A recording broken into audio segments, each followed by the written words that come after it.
As developers, we all know that amazing feeling when our code just works.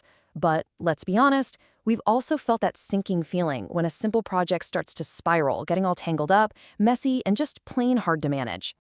You know exactly what I'm talking about, right? A project starts out so clean, so simple. But then, pretty soon, you've got functions scattered everywhere. You start copying and pasting a little bit of logic, and suddenly, a tiny change in one place causes some mysterious, totally unrelated bugs somewhere else. Yeah, that tangled mess actually has a name: spaghetti code. See, in traditional procedural programming, our data, our variables, and the functions that operate on that data live in two separate worlds. And that separation is exactly what leads to chaos as a project gets bigger. The alternative? Well, that's object-oriented programming, where we bundle that related data and functionality together into one neat little package called an object. Let's see how this one simple idea completely changes the game. Okay, first up, let's tackle a problem I am sure you have run into: functions that have way too many parameters. You know, those long lists of inputs a function needs just to get its job done. Just look at the difference here. In the procedural world on the left, our getWage function needs 3 separate pieces of information passed right into it. But over on the right, in the object-oriented approach, the exact same function call needs, well, 0 parameters. How is that even possible? Where did all the data go? Well, the magic here is a core OOP concept called encapsulation. It's a fancy word, but the idea is simple. Instead of juggling a bunch of loose variables, we create a single employee object. This object holds on to its own data. It knows its base salary, its overtime, and its rate. So the getWage method, which now lives inside that object, already has access to everything it needs. The parameters, they just aren't necessary anymore. And hey, don't just take my word for it. This is a fundamental principle of writing clean, maintainable code. When a function has fewer parameters, it's just so much simpler to understand, to test, and to use without accidentally making a mistake. And you know what's cool? This isn't just some abstract theoretical idea. You're using it every single day. Whenever you call localstorage.setItem in your browser, you don't have to tell it where to store the data or how the hard drive works, right? Of course not. The local storage object handles all of that messy stuff internally. That's encapsulation, working for you right under the hood.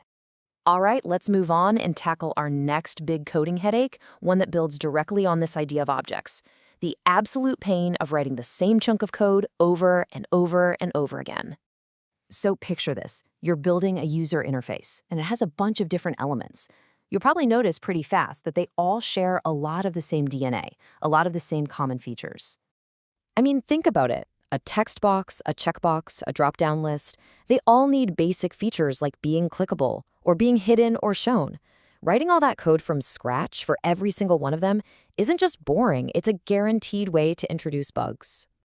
The solution for this is so elegant. It's called inheritance. This is this really powerful mechanism that lets us create a kind of generic blueprint and then have our more specialized objects build on top of that foundation.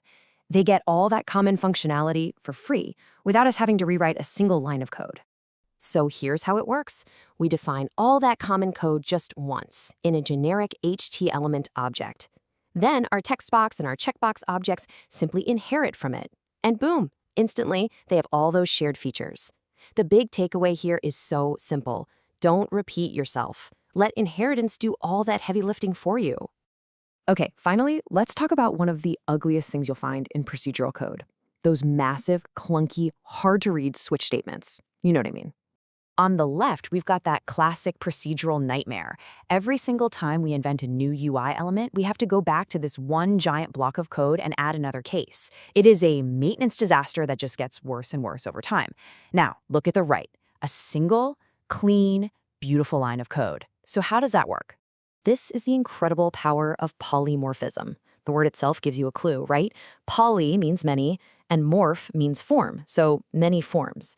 We're calling the exact same .render method on every single element, but it takes on many forms. It behaves differently depending on whether the object is a text box, a checkbox, or anything else we might dream up in the future.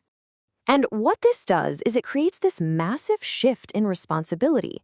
Our main program doesn't need to know the messy details of how to draw every single element anymore. It just tells each object, hey, render yourself, and it trusts that object to know how to do its job. It makes our high-level logic unbelievably simple and clean. So, after making this mental shift from thinking in procedures to thinking in objects, what have we actually gained? Why go through all this trouble? Well, the payoff for this new way of thinking is huge. By embracing these three core ideas, we end up writing code that is fundamentally less complex. We get rid of all that repetition, which makes maintaining our code a breeze.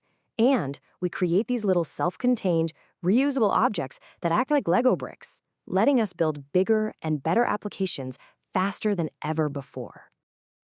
Now, this isn't just some abstract theory, okay? This is a practical toolkit for writing better software. So I'm going to leave you with a question. Take a look at the code you're working on right now. Where's the spaghetti? Where's the repetition or that giant switch statement? Where can you start thinking in objects today?